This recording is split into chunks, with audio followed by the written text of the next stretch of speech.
Hello everyone, welcome to my YouTube channel Social NCERT. I am Ilyas नागुरी। तो आज हम class 10th history का very important chapter पढ़ने वाले हैं जिसका नाम है नेशनलिज्म इन इंडिया। यानी चैप्टर सेकंड हम पढ़ेंगे नेशनलिज्म इन इंडिया। बहुत ही इंपॉर्टेंट चैप्टर है क्योंकि 10th क्लास की पूरी जो बुक जो है उसमें इंडिया का केवल एक ही टॉपिक है, अपने देश का केवल एक ही टॉपिक है और इस हिसाब से देखा जाए तो बहुत ही इंपॉर्टेंट चैप्टर है। और इस चैप्टर को पढ़ने से आपको एक चीज क्लियर हो जाएगी कि ये जो आजादी जो हमें मिली है, ये आजादी कोई हमें ऐसे ही नहीं मिल गई, बल्कि लाखों करोड़ों लोगों ने अपनी कुर्बानियां दी हैं, बंदूक की गोलियां खाई है, तब जाके देश को आजादी मिली है। तो ये आजादी कैसे मिली, ये नेशनलिज्म की फीलिंग कहां से आई? नेशनलिज्म का मतलब होता है राष्ट्रवाद यानी देशभक्ति। तो ये भावना कहां से आई, ये हम इस चैप्टर में देखेंगे। साथ में देखेंगे कि देश के अंदर कौन कौन से मूवमेंट चलाए गए थे, ऐसे कौन कौन से आंदोलन हुए जिन्होंने जनता के मन में इस नेशनलिज्म की फीलिंग को और ज्यादा बढ़ाया। साथ में इस नेशनलिज्म की फीलिंग के अंदर कांग्रेस का क्या कंट्रीब्यूशन था, कांग्रेस ने किस तरह से इस फीलिंग को और आगे बढ़ाया। और साथ में हम ये देखेंगे कि सोसाइटी के अंदर जो अलग अलग जो लोग जो हैं तो उन्होंने क्या किया, उन लोगों ने किस तरह से अपना पार्टिसिपेशन किया।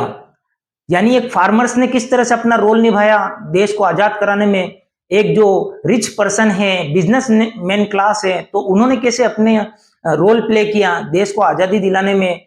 यहां तक कि सोसाइटी के अंदर अलग अलग जो जितने भी ग्रुप जो थे, हर ग्रुप ने देश को आजाद कराने में अपना इंपॉर्टेंट रोल प्ले किया है। और ये सारी चीजें हम इस चैप्टर में देखेंगे। ओवरऑल देखा जाए तो इस चैप्टर को हम 4 पार्ट में डिवाइड करके देखेंगे। पार्ट फर्स्ट के अंदर हम वर्ल्ड वॉर फर्स्ट पढ़ेंगे और उसका इंपैक्ट जानेंगे, साथ में खिलाफत मूवमेंट देखा जाएगा, और इसी के अलावा जो मेन जहां से शुरुआत होती है 1920 से नॉन कॉर्पोरेशन मूवमेंट पढ़ा जाएगा। तो जैसा कि आपको पता है कि जब वर्ल्ड वॉर फर्स्ट जब हुआ था 1914 में वर्ल्ड वॉर फर्स्ट स्टार्ट हुआ और 1918 को वर्ल्ड वॉर समाप्त हुआ, यानी 4 साल तक ये युद्ध लड़ा गया। अब जिस समय वर्ल्ड वॉर फर्स्ट जब हुआ था तो उस समय इंडिया भी अंग्रेजों का गुलाम था, यानी अपने देश पर अंग्रेजों का राज हुआ करता था। तो उस समय जब वर्ल्ड वॉर फर्स्ट जब हुआ ना तो उसका इंडिया पर भी काफी इंपैक्ट पड़ा था। तो आइए देखते हैं कि वर्ल्ड वॉर फर्स्ट का इंडिया पर क्या इंपैक्ट पड़ा था। ओवरऑल देखा जाए तो मतलब कि पूरा जो न्यू इकोनॉमिक सिस्टम या फिर कहा जाए कि पॉलिटिकल सिस्टम पूरा का पूरा चेंज हुआ। कैसे हुआ देखिए। First, increase in defence expenditure which was financed by war loan and increased taxes in India. World war first का पहला इंपैक्ट ये पड़ा कि डिफेंस एक्सपेंडिचर बढ़ गया। डिफेंस एक्सपेंडिचर मतलब रक्षा का जो खर्चा जो था, सुरक्षा का खर्चा जो था वो बढ़ गया। अब डिफेंस एक्सपेंडिचर बढ़ने की वजह से अंग्रेजों ने क्या किया, अब उसकी भरपाई तो करनी थी। अब भरपाई करने के लिए उन्होंने क्या किया, देश के अंदर टैक्सेस को बढ़ा दिए गए। अब इस तरह से उन लोगों पर टैक्स का भार पड़ा। दूसरा जो इंपैक्ट पड़ा, custom duties were raised and income tax introduce. अब अंग्रेजों ने क्या किया, अपने नुकसान की भरपाई के लिए उन्होंने क्या किया, कस्टम ड्यूटीज को बढ़ा दिया। अब कस्टम ड्यूटीज क्या होती है, किसी देश का माल जब दूसरे देश में जाता है या दूसरे देश का माल जब उस देश में आता है, वो जो माल जो होता है, वो जो प्रोडक्ट जो होता है, उस पर जो टैक्स जो लगाया जाता है उसको कहते हैं कस्टम ड्यूटीज। तो अंग्रेजों ने क्या किया, कस्टम ड्यूटीज बढ़ा दी। मतलब देश के अंदर जो माल आ रहा था उस पर भी टैक्स बढ़ा दिया और देश से जो माल जो जा रहा था उस पर भी टैक्स बढ़ा दिया गया। यही नहीं रुके वो, बल्कि उन्होंने एक नया टैक्स चालू किया जिसको हम इनकम टैक्स कहते हैं। अब वो लोग जो इनकम टैक्स पहले नहीं देते थे, जिनकी इनकम अच्छी थी, इनकम बढ़ रही थी, अब उन लोगों को भी टैक्स देना पड़ा। तीसरा एक और इंपैक्ट पड़ा कि during the war year prices increased almost double. मतलब जिस समय युद्ध चल रहा था तो उस समय कीमतें डबल हो गई। मतलब देश के अंदर जितनी भी चीजें थी, खास करके जो कंज्यूमर जो गुड्स जो थी, उनके दाम आसमान छूने लगे। मतलब महंगाई ऊंचाई पर पहुंच चुकी थी और कॉमन पीपल की जो हालत जो थी वो सबसे ज्यादा खराब हो गई। इसके अलावा forced recruitment in rural areas caused wide spread anger. इसके अलावा गांवों के अंदर अंग्रेजों ने क्या किया, जबरदस्ती लोगों को सेना में भर्ती किया। अब इस वजह से गांव के लोग काफी नाराज हो गए। फोर्स रिक्रूटमेंट का मतलब होता है जबरदस्ती भर्ती करना। तो अंग्रेजों ने क्या किया, वर्ल्ड वॉर फर्स्ट में उनको आर्मी की जरूरत पड़ रही थी, सेना की जरूरत पड़ रही थी, तो गांव के अंदर जबरदस्ती भर्ती की गई। इससे गांव के लोग काफी नाराज हो गए। इसके अलावा 1920 और 21 की अगर बात करें तो देश में एक सूखा पड़ा और यहां तक कि अगर देखा जाए तो सारी फसलें क्या हो गई थी, बर्बाद हो चुकी थी। यानी देश के बहुत से ऐसे कोने थे, बहुत से ऐसे पार्ट्स थे जहां पर फसलें बर्बाद हो चुकी थी। अब फसलें बर्बाद होने की वजह से क्या हुआ, देश में शॉर्टेज ऑफ फूड, अनाज की कमी हो गई, भोजन की कमी हो गई। इसके अलावा देखा जाए उसी टाइम पर सबसे बड़ी एक और प्रॉब्लम देश के सामने आई थी, वो थी कि लगभग एक बीमारी थी जिसका नाम था स्पेनिश फ्लू। एक बीमारी आज से लगभग देखा जाए तो 104 साल पहले यानी 1920-21 के आसपास एक स्पेनिश फ्लू नाम की बीमारी आई थी और देश में सूखा पड़ा था। ड्रॉट का मतलब होता सूखा, सूखा भी पड़ा, साथ में बीमारी भी आई, जिसकी वजह से देश में देखा जाए तो लगभग उस समय 12 से 13 मिलियन लोग मारे गए थे। अब सभी लोग ये होप कर रहे थे, एक आशा लगा रहे थे, एक उम्मीद लगा रहे थे कि अरे यार जब युद्ध समाप्त होगा तो सब कुछ सही हो जाएगा, लेकिन ऐसा नहीं हुआ।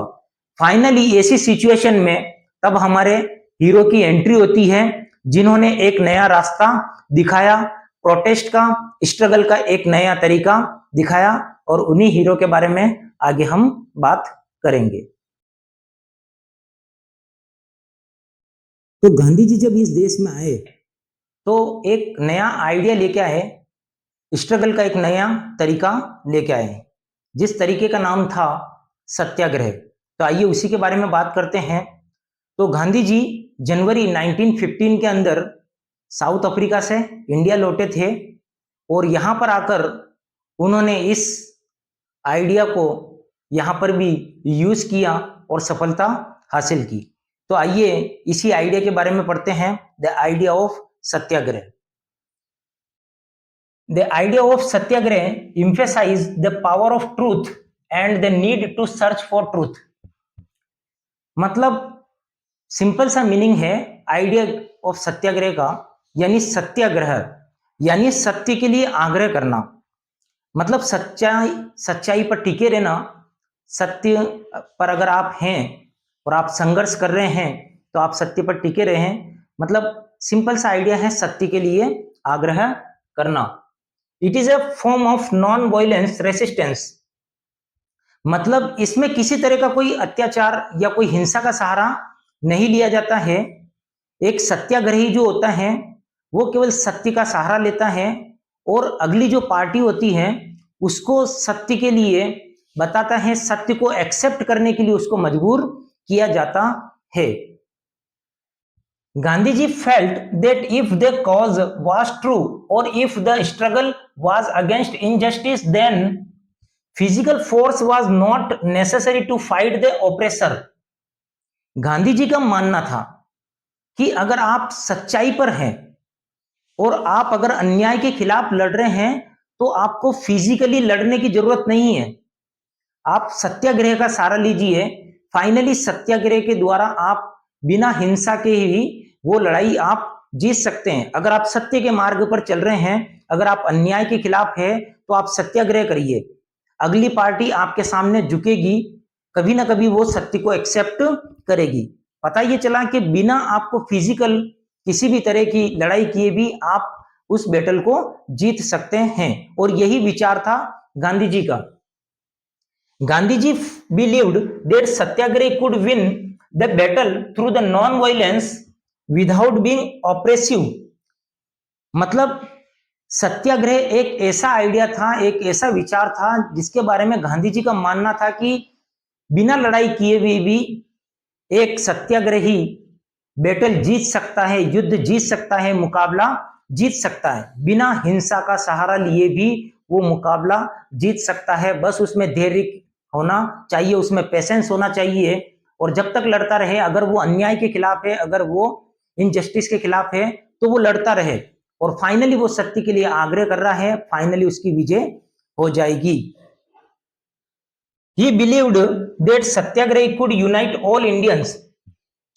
इसी तरह से गांधी जी सत्याग्रह में बहुत ज्यादा बिलीव करते थे, तो उनका मानना था कि सत्याग्रह एक ऐसा धर्म है जो सभी भारतीयों को एकता के सूत्र में पिरो सकता है, सभी लोगों को जोड़ सकता है।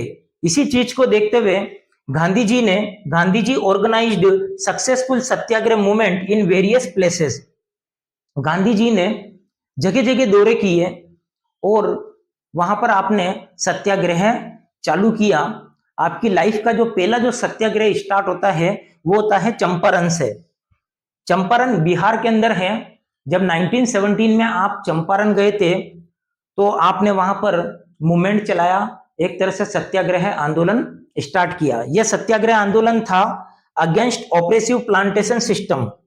जब आप चंपारण गए, बिहार के चंपारण पहुंचे, उस इलाके में देखा कि जो प्लांटेशन सिस्टम है वो सही नहीं है, यहाँ पर प्लांटेशन वर्कर्स का अत्याचार हो रहा है, उनके साथ काफी अत्याचार हो रहा है। तो गांधी जी ने अपनी लाइफ का सबसे पहला सत्याग्रह यहीं से चालू किया था, चंपारण बिहार।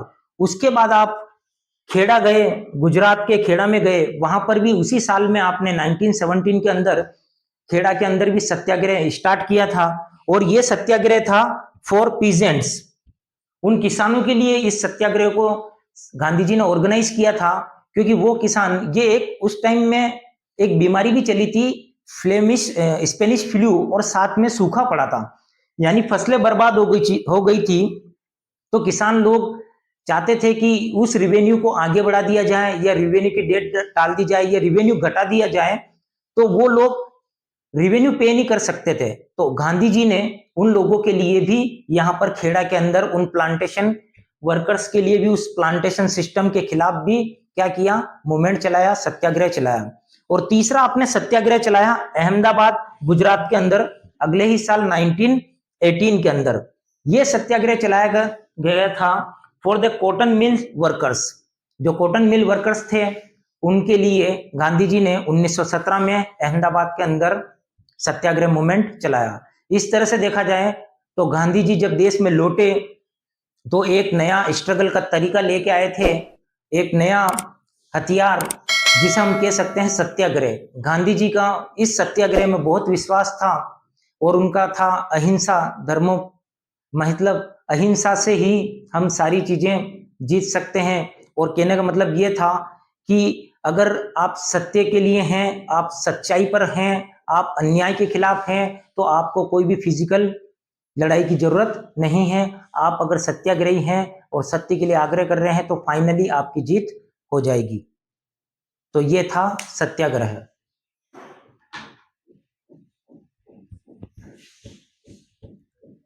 अब हम बात करेंगे रॉलेट एक्ट। देखेंगे कि रॉलेट एक्ट कैसा कानून था। तो आइए देखते हैं रॉलेट एक्ट क्या था। This act was passed by the Imperial Legislative Council on 19 March 1919। 19 मार्च 1919 को इंपेरियल लेजिस्लेटिव काउंसिल द्वारा, यानी इंग्लैंड द्वारा, ये एक कानून पास किया गया था। और इस कानून में क्या था कि according to this act any person who protest and criticise the British government could be arrested without due to trial for 2 years। मतलब अगर कोई व्यक्ति ब्रिटिश गवर्नमेंट की कोई क्रिटिसाइज करता था, यानी आलोचना करता था, या उनका विरोध अगर करता था, तो वो बिना ट्रायल के, बिना मुकदमा चलाए उसको अरेस्ट कर सकती थी, यानी 2 साल के लिए जेल में डाला जा सकता था। तो ये था रॉलेट एक्ट। मतलब ये था कि किसी भी व्यक्ति को, अगर वो ब्रिटिश गवर्नमेंट के खिलाफ बोल रहा है, उनके खिलाफ विरोध प्रदर्शन कर रहा है या कोई षड्यंत्र अगर रच रहा है तो ब्रिटिश गवर्नमेंट उसको गिरफ्तार कर लेती थी, बिना मुकदमा चलाए उसको 2 साल के लिए जेल में डाल दिया जाता था। इसकी एक और खास बात यह थी कि under this act any person could be arrest on the basis of doubt. Doubt means केवल शक की बुनियाद पर। अंग्रेजों को अगर यह लगता था कि यह व्यक्ति उनके लिए कोई षड्यंत्र रच रहा है, कोई साजिश रच रहा है, कोई गेम खेल रहा है, तो अंग्रेज लोग केवल डाउट की बेस पर ही उस व्यक्ति को गिरफ्तार कर लेते थे। तो इस तरह से देखा जाए ये जो एक्ट है gave the government enormous to crush the political activities, मतलब इनॉर्मस पावर्स, यहां पर पावर्स आएगा। मतलब ये एक ऐसा कानून था जो अंग्रेजों ने बनाया था, जो पॉलिटिकल एक्टिविटीज जो इंडियंस करते थे अंग्रेजों के खिलाफ, जो पॉलिटिकल एक्टिविटीज अपनाई जाती थी उनके विरुद्ध, उनके खिलाफ, तो अंग्रेजों ने उसको क्रश करने के लिए, उनको दबाने के लिए ही ये एक कानून पास किया था। तो इसके खिलाफ प्रोटेस्ट हुआ जगह जगह और गांधी जी ने इसके लिए सोचा कि एक नेशन वाइड मूवमेंट यानी सत्याग्रह लॉन्च किया जाए। तो गांधी जी ने नेशन वाइड सत्याग्रह लॉन्च किया और जगह जगह rallies were organised in various places, जगह जगह रैलियां निकाली गई। Workers went on strike in railway workshop, और जो वर्कशॉप में काम करते थे, रेलवे वर्कशॉप में काम करते थे, वो वर्कर्स स्ट्राइक पर चले गए। शॉप्स वर क्लोज्ड, दुकानें बंद कर दी गई और lines of communication such as the railway and telegraph were disrupted. अब अंग्रेजों के लिए तकलीफ पैदा हो गई क्योंकि जो कम्युनिकेशन सिस्टम जो था वो एक तरह से ठप हो चुका था, मतलब बंद हो चुका था। रेलवे का कम्युनिकेशन बंद हो चुका था, टेलीग्राफ का कम्युनिकेशन भी बंद हो चुका था। फाइनली अंग्रेजों ने क्या करना स्टार्ट कर दिया, local people were arrested from Amritsar. अब अंग्रेजों ने लोकल पीपल पर अत्याचार करना चालू कर दिया और अमृतसर यानी पंजाब के अंदर अमृतसर जो है वहां से लोगों को गिरफ्तार करना चालू कर दिया।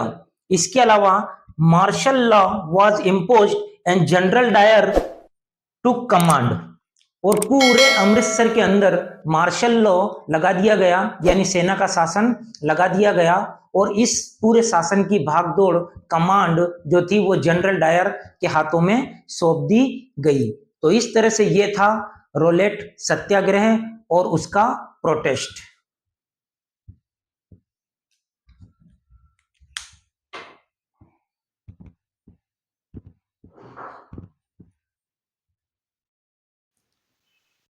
अब क्या हुआ कि पूरे अमृतसर में मार्शल लॉ लगा दी गई।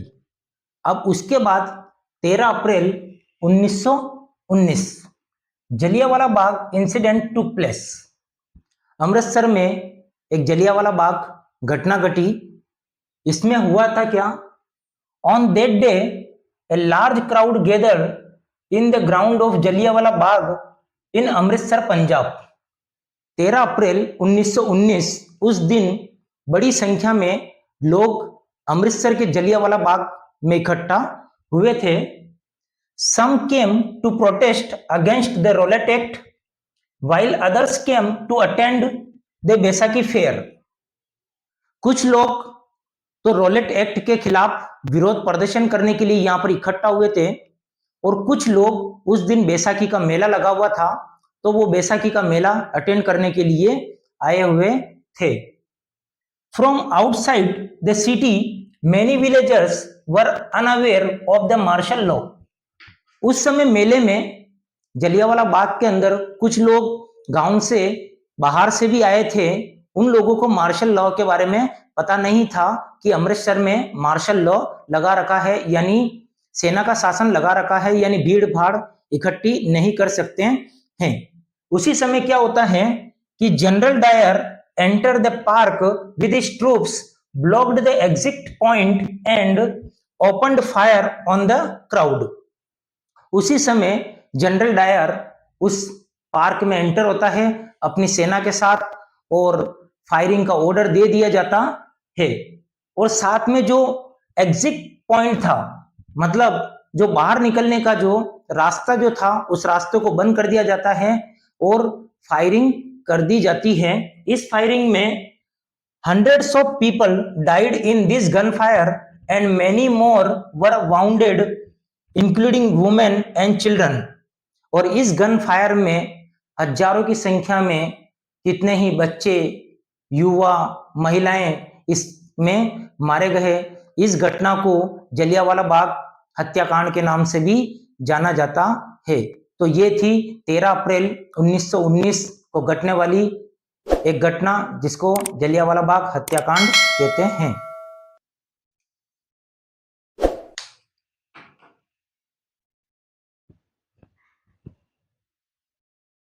अब हम देखेंगे कि जलियांवाला बाग घटना के बाद आगे क्या हुआ। तो आइए स्टार्ट करते हैं। तो Gandhi ji now wanted to launch a more broad based movement but he felt that no such movement could be run without bringing the Hindus and Muslims closer together। अब गांधी जी चाहते थे कि बड़े लेवल पर एक मूवमेंट चलाया जाए, लेकिन वो ये मानते थे कि यार जब तक हिंदूज एंड मुस्लिम्स दोनों साथ साथ में नहीं आएंगे तो बड़े लेवल पर मूवमेंट चलाया नहीं जा सकता है। इसीलिए उन्होंने क्या किया, that's he raised the issue of खिलाफत। इसलिए उन्होंने खिलाफत का मुद्दा उठाया। खिलाफत का मतलब होता है किसी को गद्दी वापस लौटाना। अगर यानी किसी से कोई गद्दी छीन ली है, कोई राजा है, अगर उससे उसका सिंहासन यानी गद्दी अगर छीन ली है तो उसको सिंहासन वापस लौटाना, उसकी गद्दी उसको वापस लौटाना, इसको कहते हैं हम खिलाफत। तो यही था खिलाफत मूवमेंट। तो आइए खिलाफत मूवमेंट क्या था, एक्चुअल में क्या हुआ था। In the First World War Ottoman Turkey was defeated by the British. जब फर्स्ट वर्ल्ड वॉर हुआ तो उस समय जैसा कि आपको पता है कि उस समय इंडिया पर ब्रिटिशर्स राज करते थे। तो फर्स्ट वर्ल्ड वॉर में क्या हुआ, ब्रिटिशर्स ने जो तुर्की का जो सुल्तान जो था, राजा जो था, उसको हरा दिया था। एक तरह से फर्स्ट वर्ल्ड वॉर में तुर्की हार चुका था। इसकी वजह से क्या हुआ, all the powers were taken away from sultan of Turkey. यानी ब्रिटिशर्स ने सुल्तान को हरा दिया, तुर्की के सुल्तान को हरा दिया गया और उससे सारे पावर छीन लिए गए। यानी सारे पावर छीन लेना, एक तरह से उससे खिलाफत ले लेना, उससे गद्दी छीन ली गई। इसलिए, और वो कौन थे, he was the spiritual head of the Islamic world, the khalifas. एक तरह से आध्यात्मिक गुरु कह सकते हैं उनको, या रिलीजियस हेड कह सकते हैं मुस्लिम्स के। तो इस तरह से देखा जाए तो खलीफा की पोजीशन डाउन हो चुकी थी। अब अगर देखा जाए तो खलीफा की पोजीशन डाउन होना यानी मुस्लिम्स की पोजीशन डाउन होना।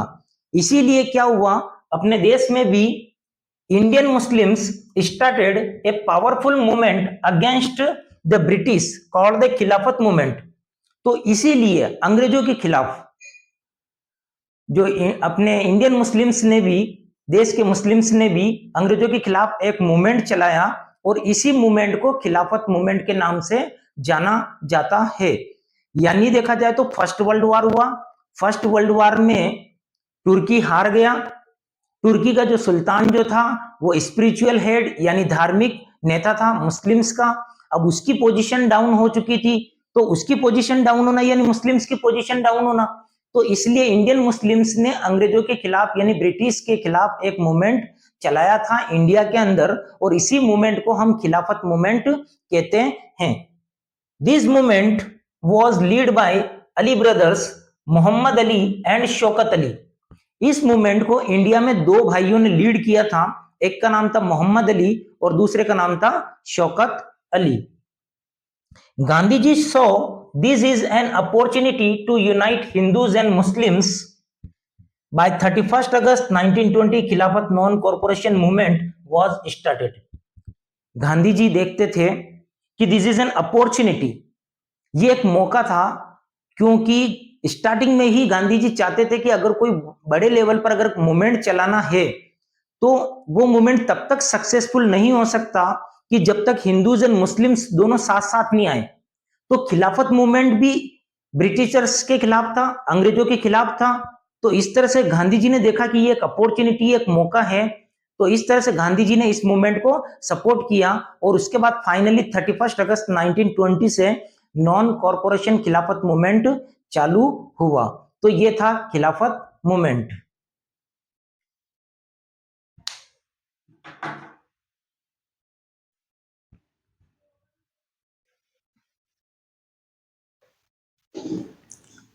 अब सवाल ये आता है कि गांधी जी ने नॉन कॉरपोरेशन पॉलिसी को ही क्यों चुना।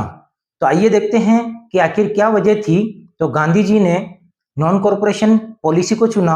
आइए देखते हैं। तो Gandhi ji written a book named Hind Swaraj. Gandhi ji ने एक बुक लिखी थी, उस बुक का नाम था Hind Swaraj. In this book, he declared that British rule was established in India with the cooperation of Indians and had survived only because of this cooperation. Gandhi ji ने हिंद स्वराज नामक एक बुक लिखी और इस बुक में आपने बताया कि आखिर अंग्रेज लोग किस तरह से इंडिया में राज करने में सफल हुए। मतलब इंडियंस ने इनको कोऑपरेट किया, यानी भारतीयों ने सपोर्ट किया, इस वजह से ये लोग यानी ब्रिटिश लोग इंडिया में राज करने में सफल हुए। और साथ में if Indians refuse to cooperate British rule in India would collapse within a year and swaraj would कम।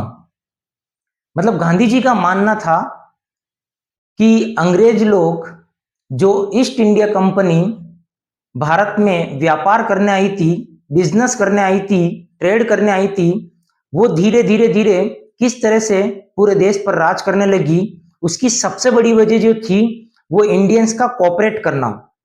अगर इंडियंस कोऑपरेट नहीं करते तो ये मान के चलिए कि अंग्रेज लोग कभी से ही इस देश को छोड़ के चले जाते, यानी भारत कब से ही आजाद हो जाता।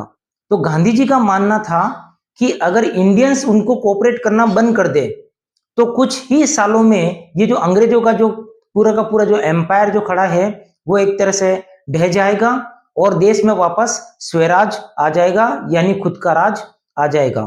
तो इस तरह से देखा जाए तो गांधी जी ने जो नॉन कॉरपोरेशन पॉलिसी चुनी उसका सिंपल सा मीनिंग यही था कि वो चाहते थे कि अब इंडियंस क्या करें, अंग्रेजों को कोऑपरेट करना बंद कर दे। फाइनली फिर इसके पीछे अलग अलग तरह की बातें होने लगी, लेकिन फाइनली जाकर एक लॉन्ग डिस्कस के बाद कांग्रेस सेशन एट नागपुर इन दिसंबर 1920, दिसंबर 1920 नागपुर के कांग्रेस सेशन में एक समझौता हुआ, समझौता नहीं बल्कि एक प्रस्ताव पास करके देश के अंदर एक नया मूवमेंट चलाया गया और इसी मूवमेंट को हम नॉन कॉपरेशन मूवमेंट या फिर प्रोग्राम कहते हैं। तो फाइनली एक नया मूवमेंट देश में शुरू हुआ, स्टार्ट हुआ, जिसका नाम था नॉन कॉपरेशन मूवमेंट।